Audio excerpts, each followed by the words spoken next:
place, place à la santé. Bonjour, les malades chroniques le savent, il est parfois difficile d'être compris par son entourage et c'est souvent avec d'autres patients souffrant de la même pathologie que le dialogue est le plus facile. Et dans cette idée qu'ont été imaginés les patients experts. Sylvie Bouchard est lombalgique chronique, elle est également patiente experte à l'hôpital et elle nous explique son rôle. Alors, un patient expert, je suis lombalgique chronique depuis plusieurs années.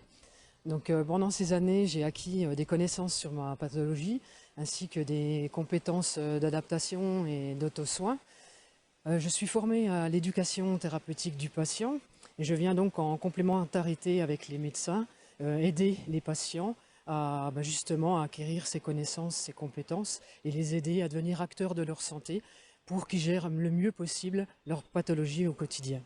Et nous lui avons demandé quelle est sa légitimité avec les patients. Alors dans la lombalgie chronique, il faut refaire de l'activité physique au travers de la douleur. Alors quand un médecin qui n'a pas forcément passé par là demande au patient de rebouger, de refaire de l'activité physique au travers de la douleur, le patient ne comprend pas forcément. Alors que moi, je suis passé par là, durant 20 ans, j'ai beaucoup souffert, j'ai eu une vie très très difficile. Et quand le patient, je lui explique qu'il faut rebouger au travers de la douleur, le message est très très fort et passe beaucoup mieux. Sylvie Bouchard est lombalgique chronique, elle est patiente experte et nous lui avons demandé comment elle a acquis ce statut. Alors en dehors du savoir expérientiel que j'ai acquis pendant plusieurs années, il y a un diplôme universitaire d'éducation thérapeutique du patient que j'ai passé à l'université Pierre et Marie Curie à la Sorbonne, donc qui m'a permis d'acquérir des compétences relationnelles, organisationnelles et pédagogiques. Et avec ce diplôme, donc, je peux animer mon atelier balnéothérapie à l'hôpital. Cette formation m'a permis aussi de pouvoir écouter le patient, écouter sa douleur, écouter son ressenti, sans que moi, j'ai mal. Et elle nous explique sa mission. Le patient expert, c'est un statut, c'est pas un métier. Et ma mission, donc j'anime un atelier balnéothérapie tous les vendredis après-midi à l'hôpital. Je fais les exercices avec les patients dans l'eau pour bien leur montrer qu'il est possible de rebouger au travers de la douleur. Donc je suis en quelque sorte le relais du médecin, ce qui n'est pas bien compris par les patients lorsqu'ils voient le médecin. Le message passe beaucoup mieux avec le patient expert. Et nous lui avons demandé ce que ce statut a changé dans sa vie. Alors j'ai subi de nombreuses chirurgies, j'ai d'importantes séquelles, j'ai vraiment beaucoup galéré pendant des années, plus de 20 ans. Et aujourd'hui, j'étais en désocialisation complète. Aujourd'hui, de revoir du monde, de partager mon expérience, de donner un message d'espoir à des patients qui n'y croient plus, pour moi, c'est quelque chose c'est vraiment exceptionnel et pour moi, c'est une victoire.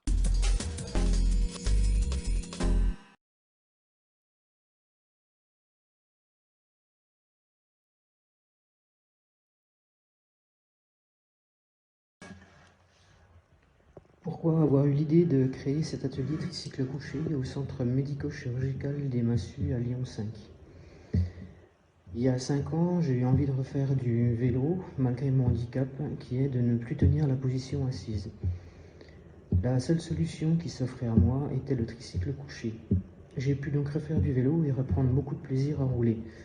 Je me suis alors dit qu'il serait intéressant de partager cette expérience avec d'autres personnes atteintes de lombalgie chronique.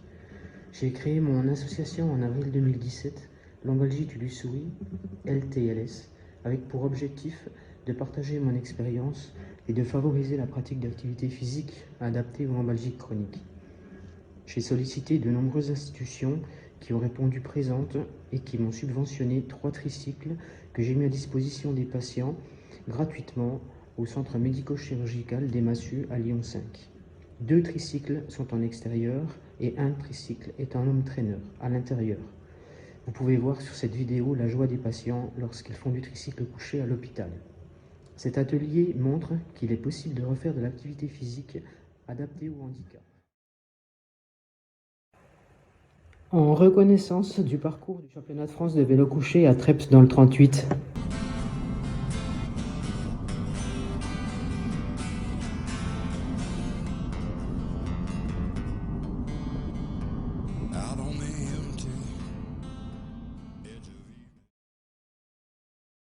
Bonjour, je m'appelle Estelle Latil, j'ai récemment été diplômée en ostéopathie et afin de valider ce diplôme, j'ai réalisé une étude clinique avec l'aide de Yannick Fleck, ostéopathe et anciennement dans le secteur pharmaceutique. Le sujet de cette étude est de proposer une méthodologie permettant d'analyser l'influence de l'ostéopathie sur le bien-être au travail des employés de bureau souffrant de rachalgie chronique. Notre but était de voir l'impact de l'ostéopathie sur la douleur, mais aussi sur un critère plus global qui, par sa définition, est extérieur à toute notion de santé. Pour cela, nous avons mis en place un protocole composé de 3 groupes. Un groupe témoin grâce auquel nous avons obtenu une valeur de référence pour le bien-être au travail, valeur qui a été calculée grâce au questionnaire SATIN de l'INRS, un groupe traité en ostéopathie et un groupe placebo dans lequel nous utilisons des techniques considérées comme crédibles et qui ont déjà été utilisées dans d'autres études. Pour ces 2 derniers groupes, nous avons relevé au cours de 3 consultations la valeur de la douleur et du bien-être au travail. Les résultats obtenus ont montré, malgré un échantillon restreint, que l'ostéopathie a un impact sur la douleur et que le traitement ostéopathique a quant à lui un impact sur le bien-être au travail.